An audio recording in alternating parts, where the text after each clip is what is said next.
Olá, eu sou a Mariana Matos e hoje eu vou falar sobre o tema que está rolando esse mês, que é sobre o Setembro Amarelo e a campanha de prevenção ao suicídio. Eu acho que esse tema é mais do que importante a gente falar e vou contar um pouco aspectos pessoais da minha vida com esse assunto.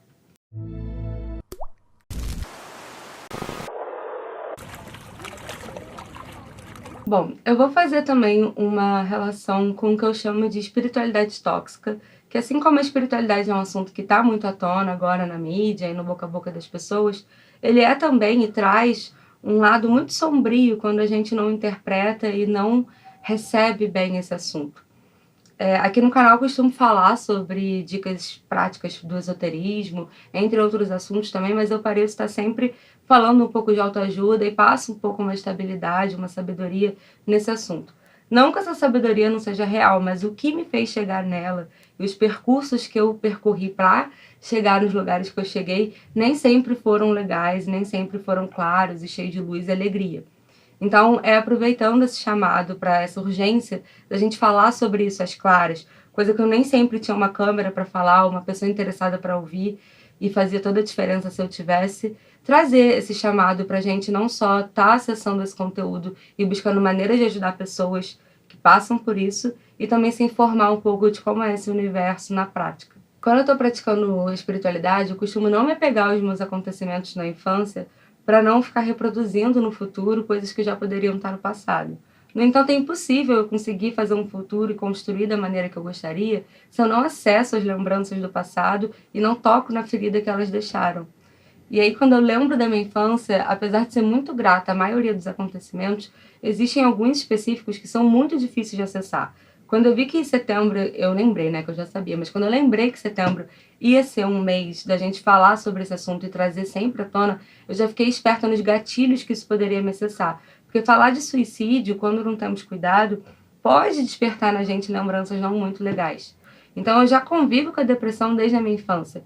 Naturalmente, desde nova, eu buscava maneiras de me equilibrar com isso e meus responsáveis também. Acontece que quando a gente fala de responsáveis, a gente tem que considerar também que essas pessoas elas estão passando pelos processos evolutivos dela e que por vezes eles se cruzam com os nossos. E às vezes a pessoa está mais à nossa frente em algum ponto e a gente está mais em outro, mesmo sendo mais novo. E na verdade, agora mesmo o que eu quero propor nesse vídeo em específico é meio que um bate-papo, assim, eu vou contar um pouco a minha história e eu peço para que você pense na sua, não necessariamente se identificando com o que eu vou falar agora, mas pensando em quando você esteve perto de pessoas que poderiam estar passando por essa situação, ou que te contaram, ou que insinuaram estar. Antes de começar a falar sobre isso, eu já queria tentar que hoje eu só consigo falar desse assunto sem me deixar ficar totalmente melancólica, ou sem não conseguir lidar com as lembranças, porque eu faço um acompanhamento profissional com psicólogo e, quando foi necessário, na adolescência, também visitei psiquiatras para falar de depressão, entre outras doenças. Tem várias maneiras da gente pagar e buscar esses serviços. Geralmente é difícil a gente partir por nós próprios, de buscar esse tipo de ajuda, né? Mas quando a gente faz isso de uma maneira individual, sem necessariamente também falar para os outros que a gente está fazendo, se preocupando mais com a gente e não com o que vão pensar, é mais fácil a gente buscar esse tipo de ajuda médica. Quando eu cheguei na adolescência e eu falava com alguma amiga ou alguém sabia que eu sofria algum transtorno depressivo, o que eu mais ouvia das pessoas era: nossa, mas você nem parece, eu nunca imaginei, mas você está sempre rindo. São um tipo de frase que com certeza pessoas que sofrem desse transtorno e já tentaram se abrir tiveram que ouvir. Isso é muito ruim. Primeiro porque parece que estão descredibilizando a nossa fala, né? Não estão acreditando no nosso relato pessoal. E também porque a gente não tem que seguir um padrão para nada na vida, aliás, de caracterização de como deveria ser. Então, não é porque é uma pessoa depressiva que necessariamente a depressão dela se enquadra naquela que ela vai ficar sempre na cama chorando. Existem vários tipos de depressão e quem é médico e entende melhor dessa área pode citar melhor, mas a depressão ela não é única, ela é como se fosse um grande arco-íris de várias tonalidades e cada ser, como é único, também recebe e reverbera de outra maneira. Falando isso, que é um ponto muito principal na hora que a pessoa começa a tentar pedir ajuda, eu acho que é por isso que muitos dos que suicidaram, por vezes as pessoas falaram que nem sabiam que a pessoa estava passando por isso, porque já vira uma barreira quando a gente tenta entrar nesse assunto e já é logo tipo: ah, mas fulano é pior, ou você podia estar assim. Ou sem falar quando falam que é frescura, né? Mas isso eu nem vou falar sobre, porque 2019 já deu pra gente entender, há muito tempo, aliás, que as doenças não são só físicas, elas são também mentais, internas, e por aí vai, né? Então, Eu não vou falar sobre as pessoas que falam que isso é mentira, porque, por favor, se você sofre por alguém dizer que você é fresco ou qualquer coisa do tipo, por você ser depressivo ou se sentir com indícios de ter uma depressão, não se apega a essa pessoa. Ela tem um problema muito mais sério que o nosso para resolver com ela mesma. E o mais difícil de falar sobre esse tema, especialmente para quem está vivendo, é que geralmente as ameaças suicidas, elas são encaradas geralmente como tentativa de chamar atenção por terceiros. Então, por vezes, a pessoa, quando ela ameaça se tacar de algum lugar, ou, sei lá, se corta, bebe demais e é encontrada em coma alcoólico, essas coisas que mostram que tem alguma coisa funcionando errado com aquele ser, elas são muito mal vistas e recebidas por quem precisa acolher. Então, eu acho de muita necessidade nossa saber interpretar as situações que a gente se depara com mais delicadeza, empatia, por mais que a gente não consiga imaginar o porquê que a pessoa está fazendo aquilo, pode ser que ela também não saiba, mas o fato é o fato e ele está acontecendo e a gente precisa tentar lidar com isso com amor. E o que me chamou a atenção na campanha do Setembro Amarelo desse ano é que o tema central, assim, a frase que eu mais vi em mídia era a frase "você não está sozinho". E quando a pessoa está nessa situação, ela realmente se sente sozinha. Quem já passou por isso, assim, eu já tive numa situação em que eu estava muito desesperada com as minhas crises depressivas na adolescência, em que eu simplesmente comecei a nadar para frente no mar. E eu nadava, nadava, nadava, sem ter para onde chegar, até que chegou um ponto que eu estava bem longe da areia, e ali eu sentia a morte próxima de mim, ou qualquer desespero. Pode ser que eu nem morresse, mas vai que, né, alguma coisa acontecesse, porque são vários riscos simultâneos. Pode passar um barco, pode ter um tubarão, pode eu me afogar, pode eu desmaiar, não sei. Um trovão, não sei, muita coisa.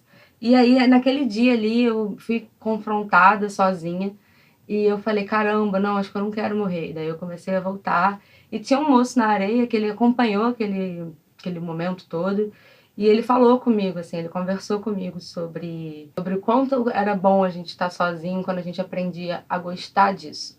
E desde então, depois ele foi embora, eu fiquei ali na praia um tempo, eu fiquei pensando, assim, como que a natureza, independente do nosso ser e da nossa condição financeira, ela está sempre presente para nos acolher.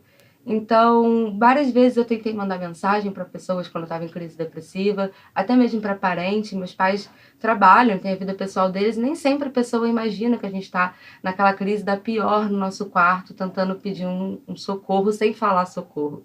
E quando eu não conseguia, já aconteceu de eu ligar e naquele dia todos os amigos estarem ocupados, a família também, ninguém poder. E eu falar, bom, acho que é um ótimo dia para morrer. E foi nesse dia que eu falei, não, porque eu tô aqui. E além de mim, tem outras coisas aqui comigo, como a natureza também. Então eu comecei a entender que, independente da minha fé ou da religião que eu vá me apegar, ou com quem eu estiver falando, a gente entende que a existência ela é algo divino. Ela não tem muito a ver com a religião ou com o que quer que seja. Ela é uma oportunidade que nos foi dada, independente do que a gente acha dela. E quando eu paro para pensar que na existência a gente tem a chance de gostar de alguma coisa, achar algo que a gente se identifica, por autenticidade, por livre e espontânea escolha, e desde então se dedica a isso, eu acho que a gente já consegue ser sozinho para além da gente. A gente já se une a uma outra coisa. E isso só depende da gente. A gente continua sozinho, só que vivendo aventuras com o nosso cérebro e o nosso ser. Então, assim, eu penso que caso você esteja passando por isso, a primeira dica que eu vou te dar é para você achar algo que você gosta. E isso pode ser uma história, pode ser cinema, pode ser natureza, arte, surfar, sei lá, jogar futebol, música, qualquer coisa. Achando isso, se apega a isso, fica obsessivo com isso. Da mesma maneira que você é obsessivo com pensar, pensamento suicida, se apega, tenta pensar nisso muitas vezes. E começa a acessar o prazer que isso te traz. Aos poucos começa a se dedicar para isso. E a vida começa a ficar diferente pra gente. Eu tô falando isso muito comigo, como foi, né? Eu comecei a estudar a espiritualidade e a arte nessa época. Eu ainda não falei disso aqui no canal, mas eu sou atriz, eu trabalho com cinema também, e trabalho com comunicação também, e com espiritualidade. E isso tudo veio das crises depressivas, dos livros que eu li, dos filmes que eu vi, das pessoas que eu conversei. Então, antes de falar com alguém, caso você sinta muita dificuldade, tenta falar com você. E a outra dica de pedir ajuda específica é você ligar para o CVV, que é o Centro de Valorização da Vida, que é o 188 número, e você não pestanejar, você ligar, se você sentir que você está numa crise, você liga. A gente entende que a sociedade está muito fria e individualista, mas não pense que é só a gente que entende isso, está todo mundo sentindo isso, está todo mundo carente disso, e está todo mundo precisando de ajuda de alguma forma. Então, quando a gente começa a pensar que talvez mais pessoas também queiram nos ajudar, não só essa ajuda específica que eu citei, também não só o médico, psiquiatra e psicólogo, apesar desses três serem essenciais para a gente continuar com uma qualidade de vida maior aqui. Mas tem mais amigos, tem mais estranhos também. Acho que a gente não pode ter tanta vergonha de se abrir. Também não posso deixar de dizer que vão ter pessoas sim que vão ser um pouco preconceituosas com o nosso estado emocional. Porque a sociedade é cruel, e ela é cruel com várias coisas também. Essa é só mais uma das que ela é também. Porém, ao mesmo tempo que a sociedade é cruel, existe em proporção igual ou maior pessoas que querem ajudar e que numa sociedade tão difícil de se acessar ajuda, não sabem nem por onde começar. Então seja você esse começo, porque quando a gente se permite ser ajudado, a gente também dá para o outro a chance de se sentir capaz de ajudar alguém. Isso é muito forte também. É a famosa troca do amor.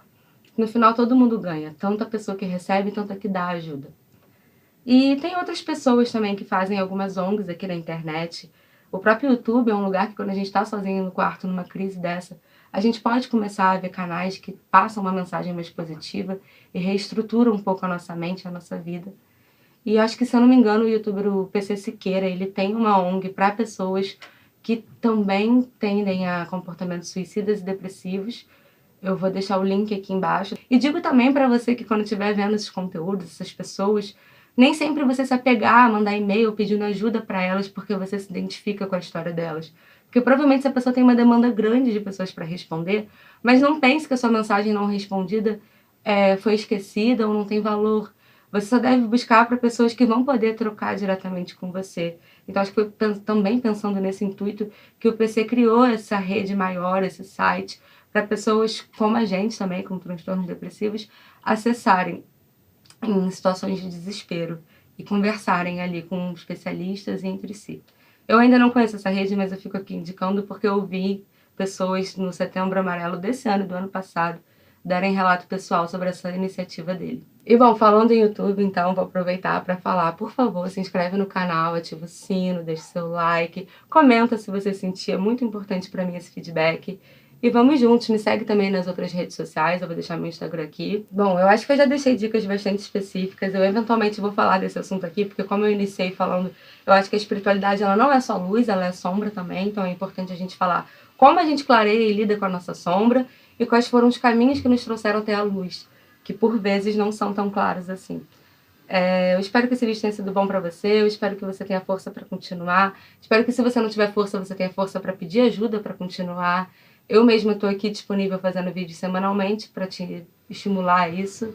E seguimos firmes. Um beijo, até mais.